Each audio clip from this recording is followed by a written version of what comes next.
Well, the channel was never intended to be solely a booktube channel, quote unquote. I've had this channel for about 10 years and it sort of is more of like an online diary for me where I document different things I'm doing in my life, whether I'm trying to get healthy, whether I'm trying to learn Spanish, whether I'm trying to start garage selling and see if I can make some money from that. So that's primarily what the channel has been about for the last few years.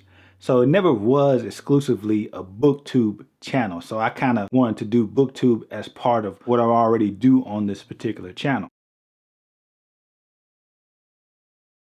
I think what I can bring to the YouTube community that makes me unique is I want to specialize in certain type of books. Well, let me tell you why. Because one of the biggest videos on my channel was the video I created last year documenting my daughter's journey through the NICU. She was born 4 months early. She was a 23-weeker and spent 5 months in the NICU, 157 days. And she had all kinds of challenges and all kinds of problems. And I decided to upload a video to share with family and friends about our journey, what she's been through in the last 2 years. And I never imagined that it would take off like it did. That video to this day is up to what, 9.5 million views.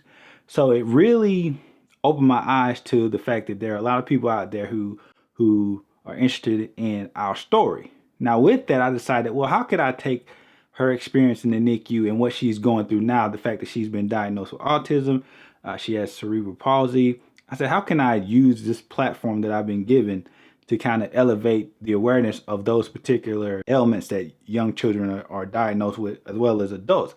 I said, you know, I want to start a booktube channel that exclusively talks about books that relate to autism, relate to cerebral palsy, relates to those with, you know, special disabilities. That could be my own little niche in the booktube community, just specializing. And just the reason for that is I'm trying to bring awareness to autism, trying to bring awareness to different little disabilities that children and adults deal with. And this is part of my way. And it's twofold. It's not only do I want to bring awareness, now that I have a daughter, she's turning 3, she has autism, she has cerebral palsy. The more I know, the better I can parent her. So it's kind of a twofold thing with me. That's why I decided to structure my channel in this certain way. I'm just excited to share some books that you don't see a lot on YouTube. I don't see a lot of channels that focus specifically on books that are related to autism and cerebral palsy or whatever particular disability may be. So I think that's what I'm excited about with sharing with this channel.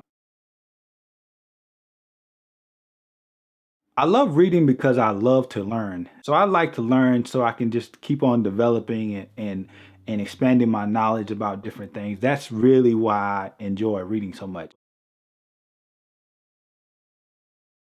The book that got me into reading was Robert Kiyosaki's Rich Dad Poor Dad.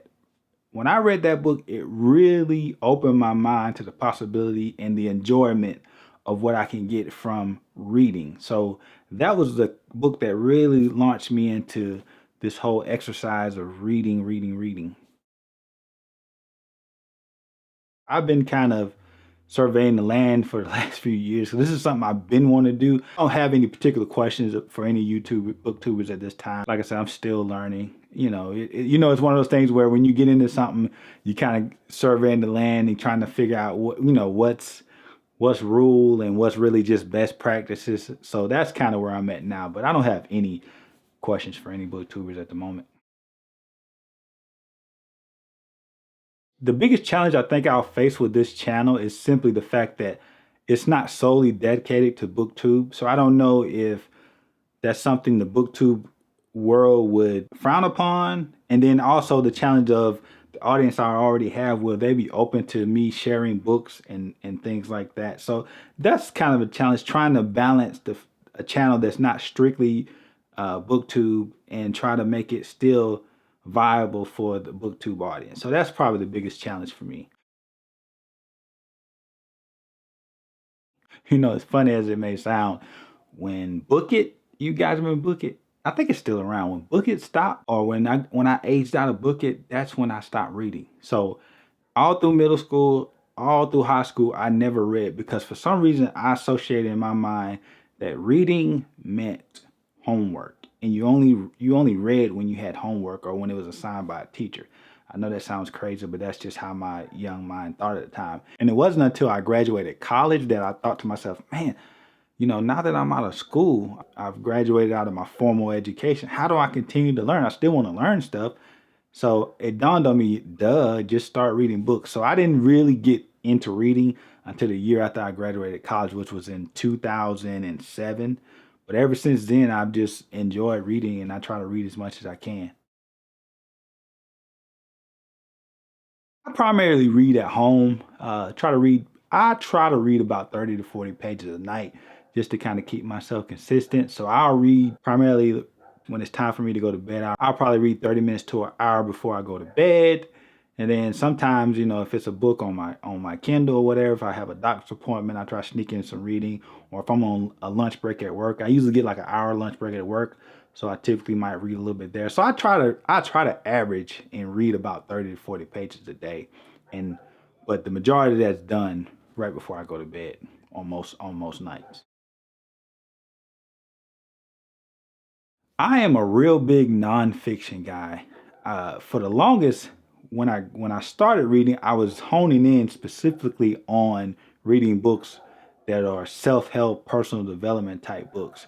But I quickly realized that I was limiting myself when I solely read those books. Those books are wonderful to read. It's great. I think everyone should delve into personal development, and really, that's a great subgenre of books to read. But I realized to ultimately become the kind of person I was trying to become with my reading, I really needed to expand the type of books I read. So I still read primarily nonfiction, but I read a lot of history.